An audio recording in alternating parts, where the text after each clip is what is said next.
Saudações, queridos e queridas! Está no ar mais um Hinomaru Seleção Japonesa com as novidades e informações da melhor seleção da Ásia. Aqui você ouvinte ficará por dentro de tudo o que rola no mundo da JFA. Galerinha, vamos falar aí como foi a mini maratoninha do Japão, amistoso preparatório para as eliminatórias e sim, a Copa do Mundo do Catar começou para a seleção japonesa. Já tivemos aí a primeira rodada da segunda fase das eliminatórias com vitória do Japão. Só lembrando a vocês, passar uma regrinha, nos grupos são... quantos grupos, né? Eu já até buguei aqui, são 6 grupos, se eu não me engano. 6 grupos, o primeiro colocado tem vaga garantida já na terceira fase. E os 4 melhores segundos colocados também garantem uma vaguinha na terceira fase. Lembrando que apesar do Catar ser o país sede, assim como a África do Sul, em 2010, a seleção resolveu também jogar as eliminatórias para ter uma rodagem de elenco, fazer testes. Então, mesmo se caso aconteça uma cagadinha aí do time ficar de fora das eliminatórias da terceira fase, ou não se classificar, entre aspas, né, na terceira fase também, vai jogar a Copa do mesmo jeito, assim como aconteceu com a África do Sul, que não passou da primeira fase das eliminatórias africanas em 2010, não sei se o Thiagão lembra aí desse caso, mas é um fato curioso e que pode acontecer, apesar de que o Catar aí tá com um time muito bom. Bom, como sempre, vocês estão na companhia de Elias Falas, o Barbudinho Alegria na apresentação, comentários dele, o mito, o Marwan Alcherri brasileiro, Mr. Thiago Henrique Cruz. Depois ele vai pesquisar quem é a pessoa no Google. Vou mesmo, porque eu não tenho a mínima ideia. E ele vai achar até parecido. Okay. Tem a ver com a Torre Sul do World Trade Center. Que beleza. Tudo bem com você, Thiagão? Salve, salve, Elias. Bom dia, boa tarde, boa noite, meus queridos ouvintes. Estamos sim voltando a falar sobre a seleção japonesa, episódio 199. Elias, lembrando que o nosso próximo Hinomaru vai ser aquele Hinomaruzinho um pouco mais descontraído, falando sobre tudo que rolou nesses 200 episódios, né, sobre Hinomaru. E desde já deixo aberto aí ao nosso querido público que se tiver perguntas, coisas que eles querem saber sobre edição de podcast, qualquer coisa que vocês acharem relevantes, mandem mensagem pra gente que o próximo programa, né, apenas para não passar em branco esse número, né, de 200 podcasts, a gente vai falar um pouquinho mais sobre a empreitada do Hinomaru e até as coisas que a gente faz por trás dos bastidores, como é que funciona, até para ser uma forma de estar apresentando, né, para os novos ouvintes do Hinomaru. Então, digamos que o próximo episódio vai ser um marco zero, que a gente vai usar como exemplo, sempre que a gente falar mais para frente aí para novos ouvintes, a gente vai estar citando esse Hinomaru 200, onde a gente vai falar sobre a criação do podcast, da onde que veio, por que a gente está fazendo até hoje e tudo mais. Então, não percam na próxima semana um Hinomaru um pouco diferente, a volta do nosso off-topic. Elias, apenas uma errata aqui para dizer pra gente logo cedo, é que nas eliminatórias asiáticas são 8 grupos, do A até o H. Isso, 8 grupos, são 12 seleções, 6 em cada grupo, né? Exatamente. Terceira fase. Exatamente. Isso aí.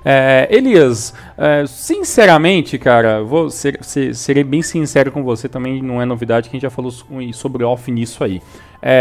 Não foram jogos de dificuldade, né? Como a gente até falou no Hinomaru passado, que a gente gravou acho que 1 dia ou 2 dias antes dos jogos da seleção, que a gente não esperava menos do que 2 vitórias, né?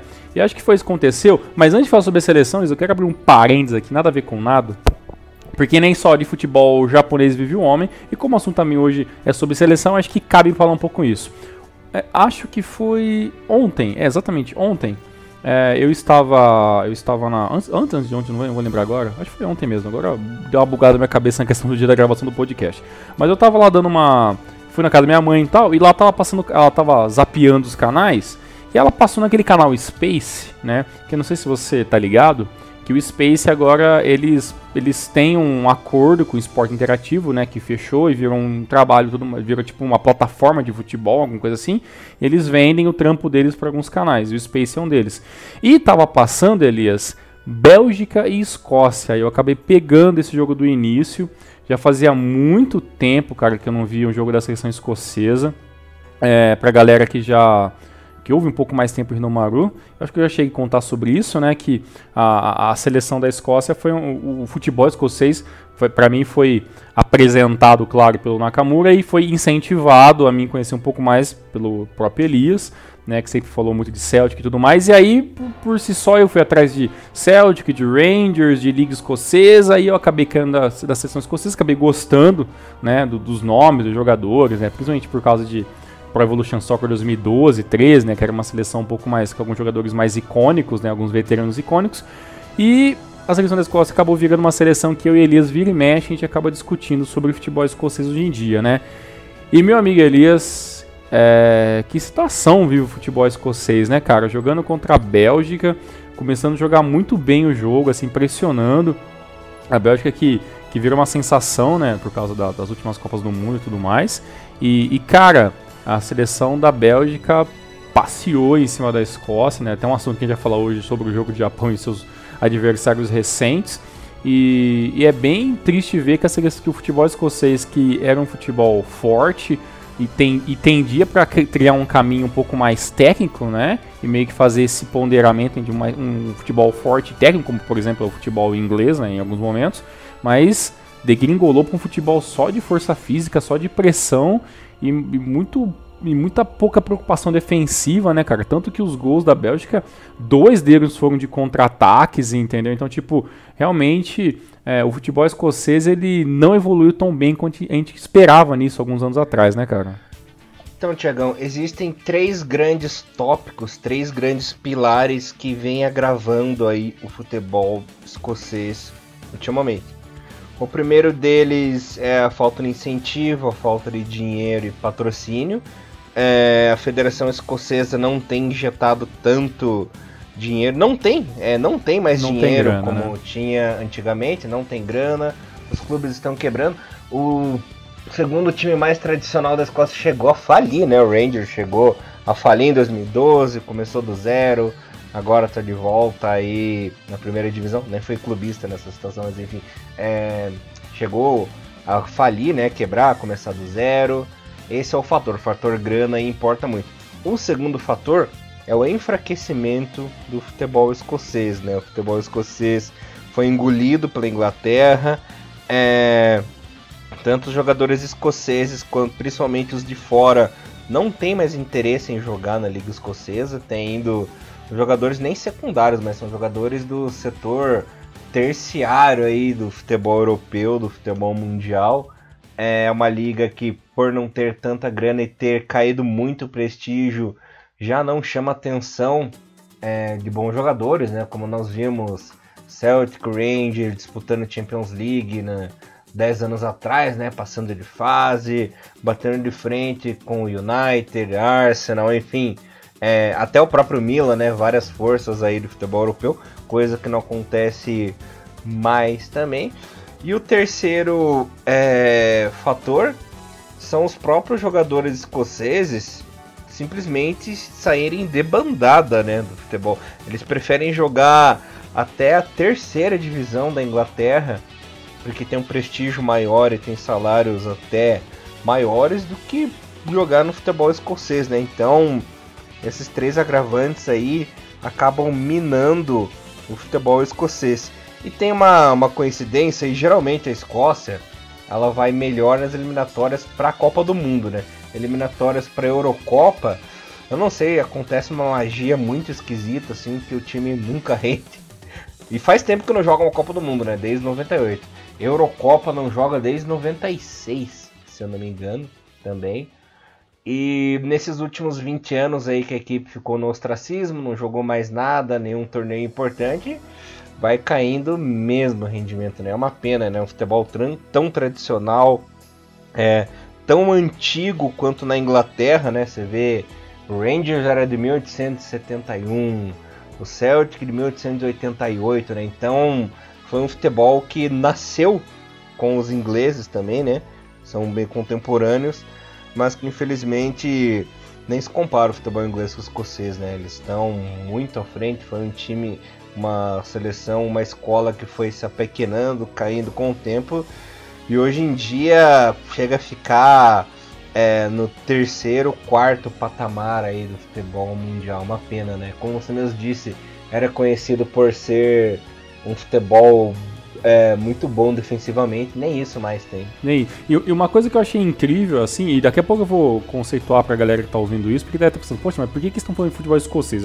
Tem um motivo pra isso, né? Mas antes disso, Elias, eu tava vendo a escalação do jogo, no jogo dessa equipe, e eu achei muito estranho, por exemplo, o Mulgrew, né, cara, que era um lateral, hoje joga de defensor central, né? Então, tipo, sabe, é um cara de velocidade, que ele foi migrado pra defesa, né, cara?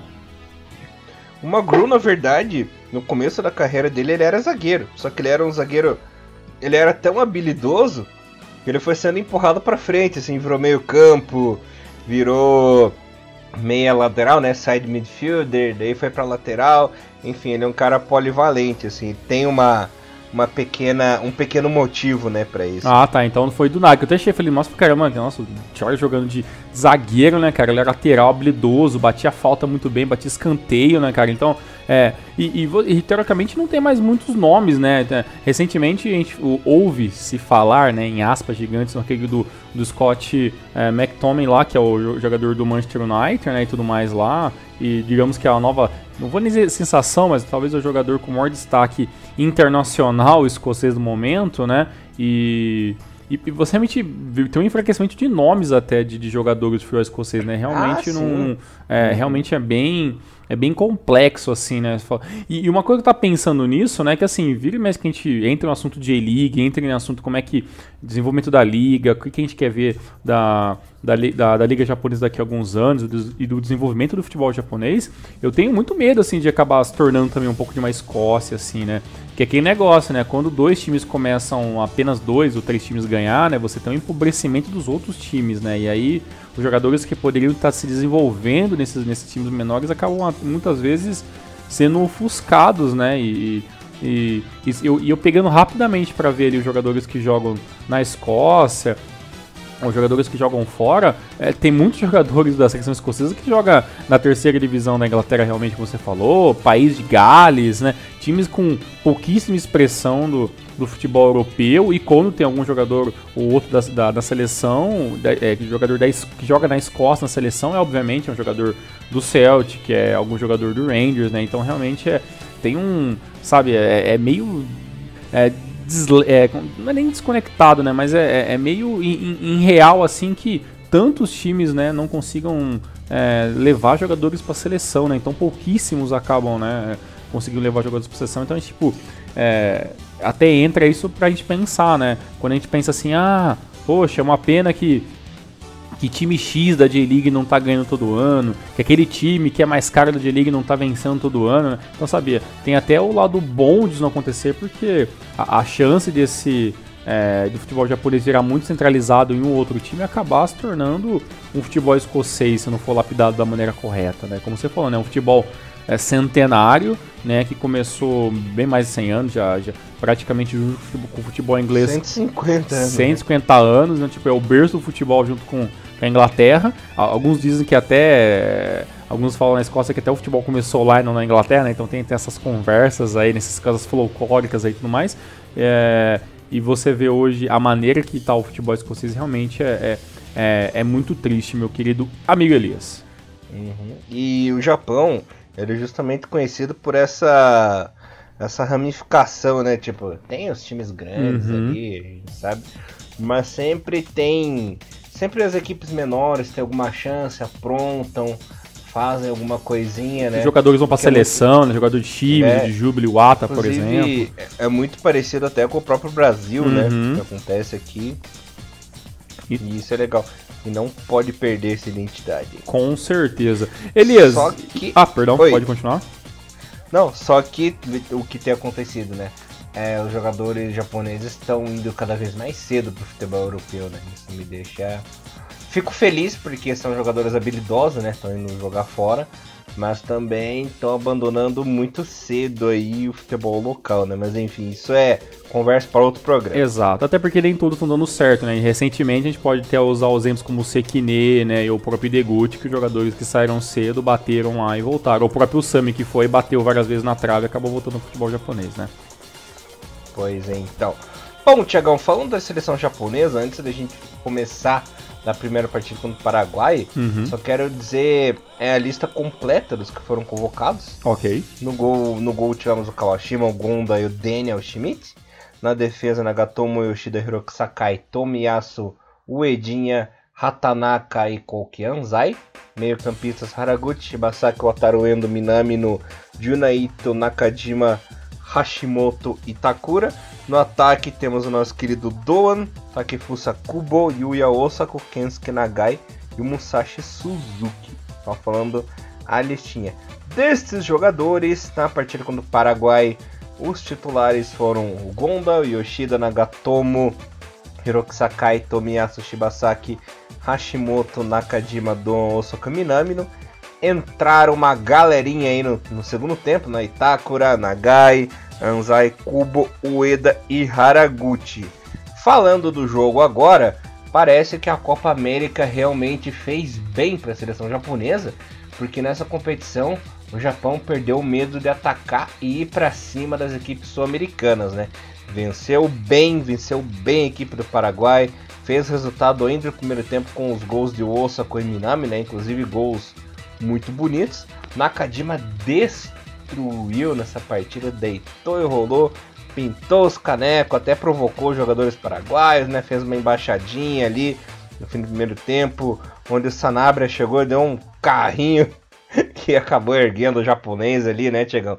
Num lance um pouco ousado, né? A lá Edilson 99 lá do Corinthians e Palmeiras, lembrou um pouquinho esse lance, deu uma confusão ali, mas tudo bem.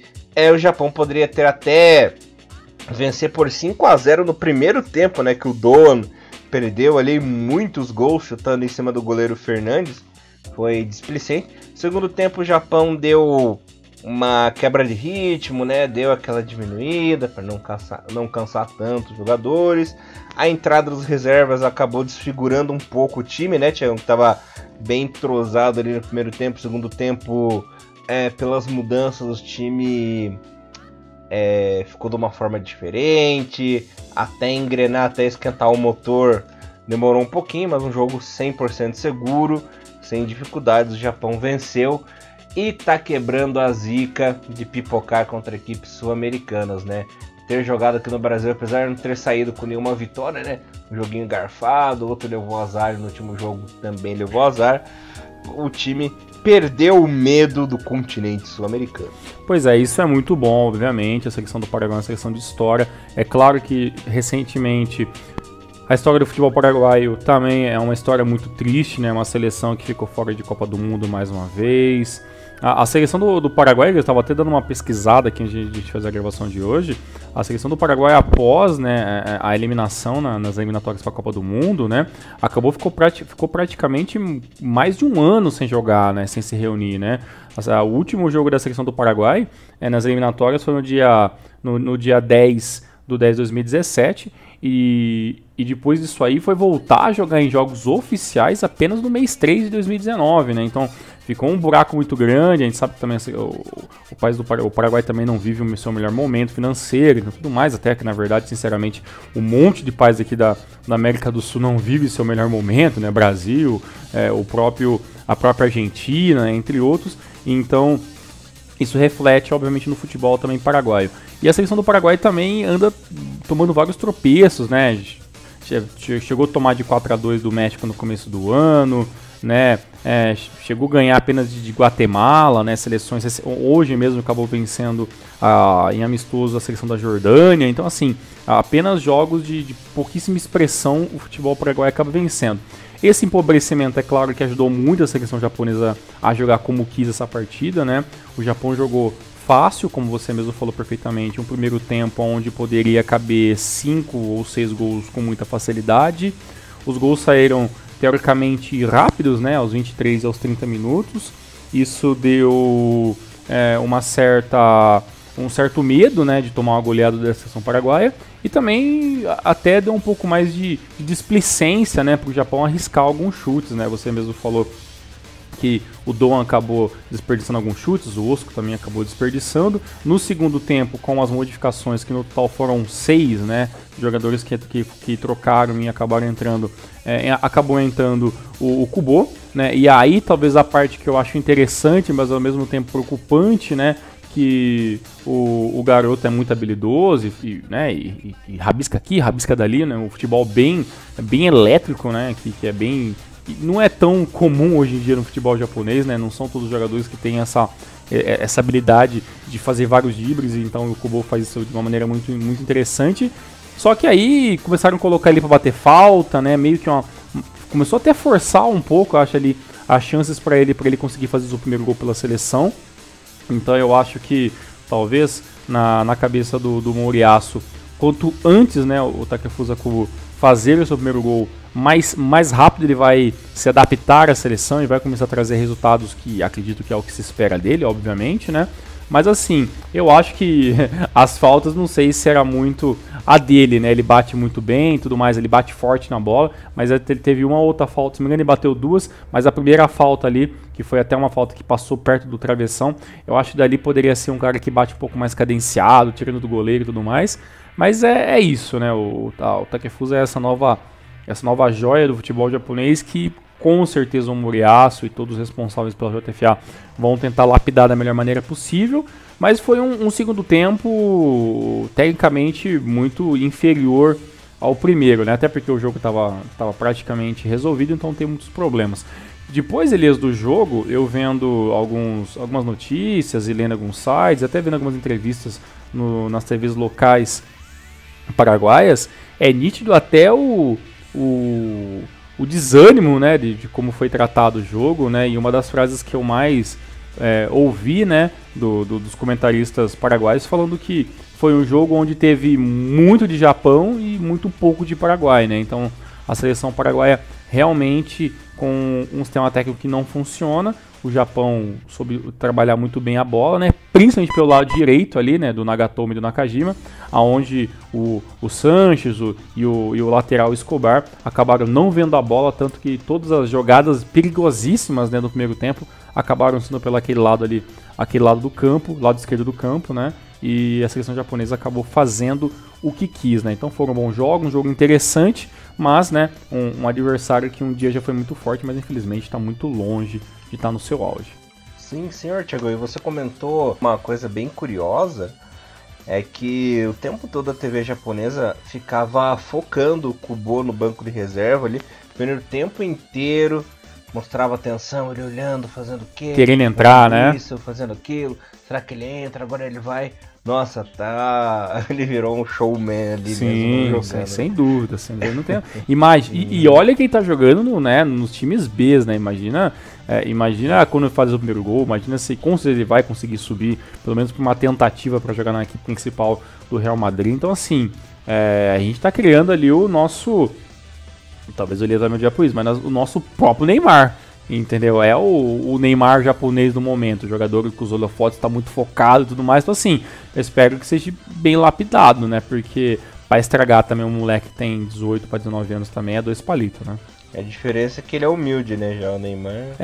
Então o que deixa a gente um pouco mais despreocupado é isso, né? Mas assim, eu acho que o gol vai sair naturalmente. Até porque os adversários dessa segunda fase das eliminatórias, né, que é onde vai ser os próximos jogos da seleção nos próximos meses, são adversários assim com uma qualidade técnica horrível, né? São o segundo jogo contra a Myanmar, que a gente vai conversar daqui a pouco, realmente foi um jogo onde sinceramente não se tem nem muito o que falar, né? Porque teve cara de jogo treino, né? O Paraguai ainda teve uma chance ou outra ali, né? Teve uma pressão, os jogadores chegaram um pouco mais duro, né? Teve alguns chutes ali onde o Gonda teve que trabalhar e tudo mais, mas assim, contra a seleção do Myanmar foi realmente foi um vareio, né? Foi praticamente um time profissional jogando contra uma equipe, para não dizer amadora, né? Então realmente o nível técnico dessa segunda parte das eliminatórias asiáticas, que é onde o Japão entrou, né? Realmente é um nível muito abaixo, que não dá para usar como parâmetro para muita coisa, não. Muito abaixo, né? Uma curiosidade que eu achei interessante é que o nosso querido Muriaço ele resolveu escalar o Gonda nas duas partidas. Eu tinha certeza que seria o Daniel Schmidt, até porque o Schmidt tá com ritmo de jogo, né? Tem jogado lá na Bélgica, já vinha com boas sequências aí na J-League também, né? Quando tava na equipe do Sendai. E o Gonda é um goleiro reserva, né? Da equipe portuguesa, ele é portimonense. Desde a temporada passada ele já é reserva. E achei uma escolha aí um pouco equivocada. Você disse que essa segunda fase é fraca, realmente é muito fraca. Eu fiquei triste porque, por exemplo, a gente pegou um grupo muito fraquinho nessas seleções realmente semi-amadoras, mas tem uns grupos bem interessantes, por exemplo, o do Irã, né? Bahrein, Irã, Iraque, o Camboja do Honda, né, Tiagão? E a seleção de Hong Kong. Seria muito interessante termos logo de cara aí equipes mais fortes para não entrar relaxado na terceira fase, né? Para entrar no nível de competição, coisa que aconteceu muito nessa segunda partida que nós falaremos agora, né? Diante da seleção do Myanmar. O Japão logo de cara já fez 2-0, né? Nakajima aos 16 e Minami aos 26. E depois foi um coletivo, né? Foi um treino, o time não se esforçava para fazer jogadas. O Osaka tentando fazer golzinho de cobertura, Nakajima brincando, driblando pra lá e pra cá, aqueles toques mortinhos, né? Passa dali, passa daqui, sabia que tinha força para chegar a qualquer momento com perigo na área da seleção do Myanmar, meteu bola na trave e ficou por isso mesmo, né? Ficou cozinhando galo ali. E não fez a obrigação que era meter 6, 7, porque é um grupo que vai ficar em primeiro, não tem, só se um aborto gigantesco da natureza acontecer, da equipe terminar em segundo, né, Thiago? Não, nem tem como, né? É horrível esse grupo, né? Mas seria importante assim fazer um saldo para ser a equipe melhor qualificada na primeira fase, né? Então pode ser que isso dê uma vantagem mais para frente ou não. Mas seria interessante, porque serão aí uns joguinhos muito dos dorminhoco, né? São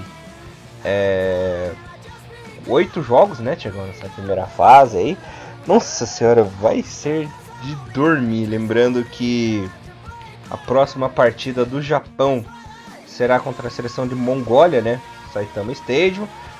No dia 10 de outubro. No dia 15 volta a enfrentar fora de casa uma equipe, né? Enfrenta o Tajiquistão. E no dia 14 de novembro, a quarta partida fora de casa de novo contra o Kirguistão. Kirguistão que já deu uma correria danada, né? Nas últimas eliminatórias contra a seleção do Japão ali. Não digo que foi uma correria, mas deu uma suadinha aí na seleção japonesa.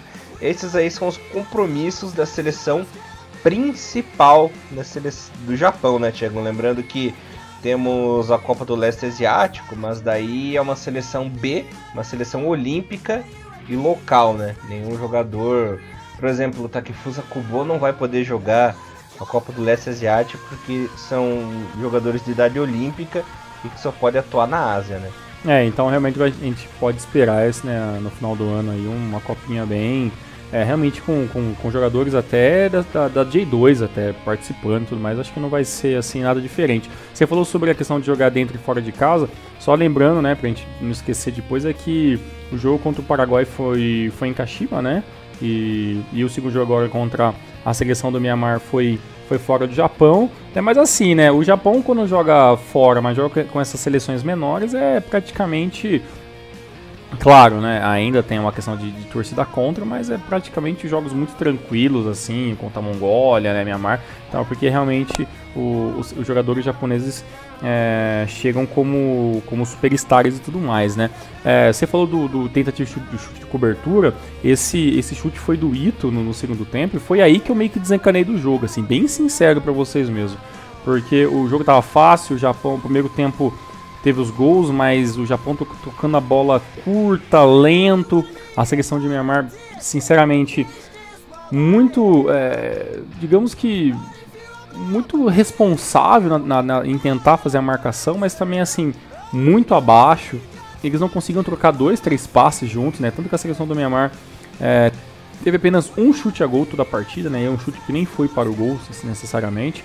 Então foi um jogo onde o Japão fez as substituições. Por exemplo, o Nakajima acabou saindo no final do segundo tempo, né? O Kubo teve mais alguma chance. O Musashi Suzuki entrou no lugar do Minamino, né, na segunda etapa, né, e o Jun Eita acabou entrando no lugar do Doan.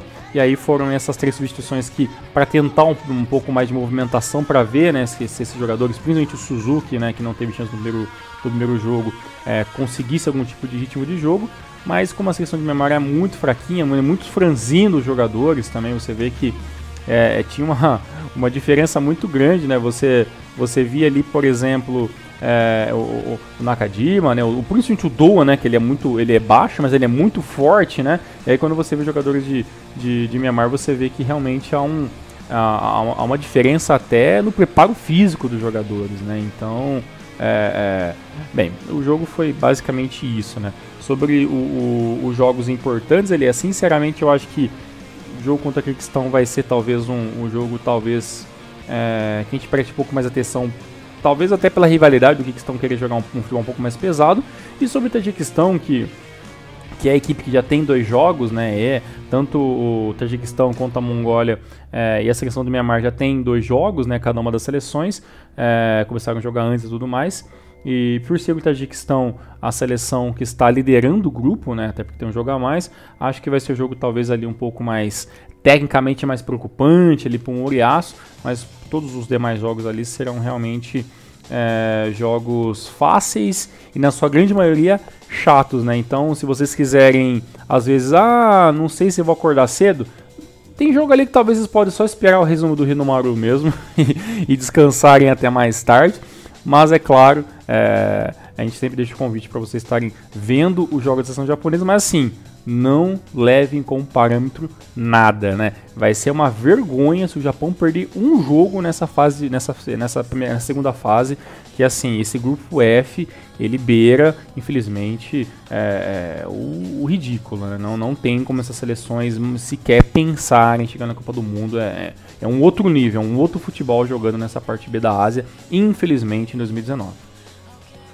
E tirando o fato do primeiro jogo da seleção em casa, em Saitama, né, contra a seleção da Mongólia, no Japão, nas outras partidas, eles resolveram utilizar estádios menores, né? Por exemplo, a partida contra Myanmar na volta será em Hiratsuka, no estádio do Belmari.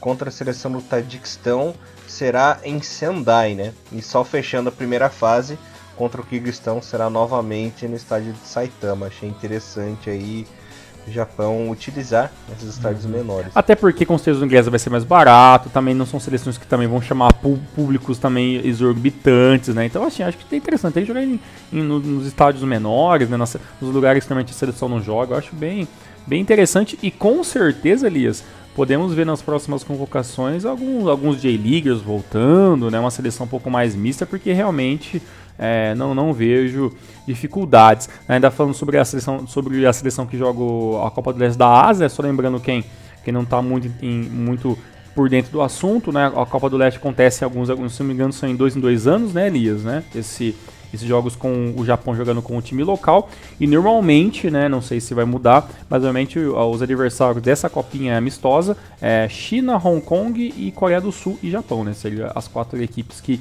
disputam esse amistoso aí. Elias, mais alguma coisa ou só por hoje? Não, só complementando a tua informação, né, que eles fazem um rodízio na Ásia, né? Cada vez é um país, e dessa vez na Coreia do Sul, que sediará a competição. Uma notícia legal é que o Japão ainda não tem um adversário, mas já marcou aí a sua estreia no novo Kokuritsu, né, no estádio olímpico. Será no dia 20 de março, esperando para ver quem será o escolhido. Finalmente, o Japão voltando para Tóquio após a reforma do estádio. Pois é, será que dá para arriscar pelo menos esperar um aniversário decente? Ou melhor? Olha, pelas Olimpíadas ser ali, tem que ser um adversário vitrine, né? Pelo menos. Pode não ser um Brasil da vida, uma Inglaterra, uma Alemanha, mas que pelo menos seja vitrine pra lotar logo no primeiro jogo. Se você for chutar o nome, quem você chutaria? Eu chutaria a Inglaterra. Inglaterra seria uma boa, hein? Sei porque eu pensei apesar nisso. Apesar de que as equipes europeias estão com a agenda cheia, né? Eliminatórias para Euro e todas aquelas competições ali. E se fosse para chamar alguém de fora, América do Sul, chamaria a Argentina, porque o Brasil também tá difícil, né? Pois é, né? Ainda mais aqui você falou, as seleções europeias agora, ainda mais com a chegada, né? Eles estão jogando as eliminatórias para a Eurocopa, né? Com certeza em março, eu não sei se vai ter terminado até lá, mas pelo menos já vai estar numa reta bem final, assim, né? Até porque em junho, julho do ano que vem começa a Euro, né? Então, realmente, dependendo com a data que foi esse jogo aí, realmente não podemos ter uma seleção de âmbito internacional muito grande. Mas eu espero que seja uma seleção, pelo menos, que dê um bom jogo, né? Que o Japão tenha a chance de vencer, né? Claro que vão pensar nisso, né? Não são bobos nem nada, mas espero que seja uma seleção forte para estar disputando. E claro, né? Vai ser uma festa, com certeza. Vamos fazer um programa especial quando tiver esse retorno da seleção japonesa em Tóquio. Elias, só lembrando os nossos queridos ouvintes, né? Que eu acabei esquecendo de falar isso no começo, que o Hinomaru está disponível em todas as plataformas digitais aí de podcast, tá? Então vocês podem estar ouvindo o Hinomaru tanto pelo novo site, né? Pelo Megafono, onde você pode estar baixando o seu arquivo ou ouvindo diretamente pelo site, ou você pode estar procurando o Hinomaru em todos os agregadores de podcasts, como podcast, como pocketcast.com, também como Additive Podcast, pelo a Rádio Public, pelo Podcast Connection da Apple, pelo Deezer, pelo Google Podcast e pelo Spotify, meu querido amigo Elias Fallers. Maravilha, Tiagão. Encerrando por hoje. Valeu, muito obrigado. Até semana que vem com o nosso programa de número 200, meu brother e todos os nossos queridos ouvintes. Opa, muito obrigado, Tiagão. Muito obrigado, galerinha. Voltamos mais na semana que vem. E Hinomaru levando o melhor futebol japonês pra vocês, galera. Até semana que vem. Valeu, forte abraço. Tchau. Sayonara.